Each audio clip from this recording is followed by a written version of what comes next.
was a lot of fun. We had a little bit of trouble in the beginning with some, like the requirements, size and stuff. But once we actually got into it, we had a lot of fun. We went and just went right into the competition, and we actually won a few games, which is really a good thing because it's our first year, and it's impressive to be able to do that when you don't really have experience doing this before. For the rules, your robot has to be 18 by 18 by 18, and if it's not, then you're just straight up not allowed to participate in the competition. And in the competition, you have to have a autonomous spirit act. Like, it's optional to have it, but it is recommended that you do have it because it allows you to get extra points in the beginning of the match. And then you just have to try to score as many points as possible by either getting it in the high goal for 5 points or low goal for 1 point, or if with the bonus balls, high goal for 10 points and low goal for 2 points. It was exhilarating. We were certainly lost when we got there. We had no idea what we were doing, but after a while we kind of figured it out, and we had quite a few people that helped us. If you can't see, just come up here. Keep walking towards my voice. It took a good amount of classes. It took at least like 5 classes to finally finish it up and have it all done. And we also took some time after school to work on it. The best part of the competition was probably winning the sportsmanship award with Nicole and John.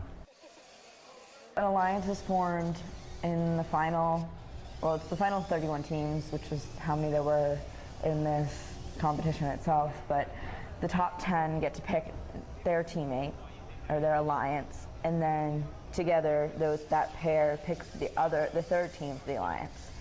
And so there's 3 rounds, and it's 2 out of 3.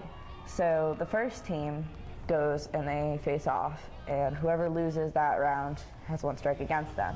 And then the next round, that determines whether or not they are out of the match or not. If you win 2 out of 3, you continue to the 3rd round, but if you lose the 3rd match, you're disqualified.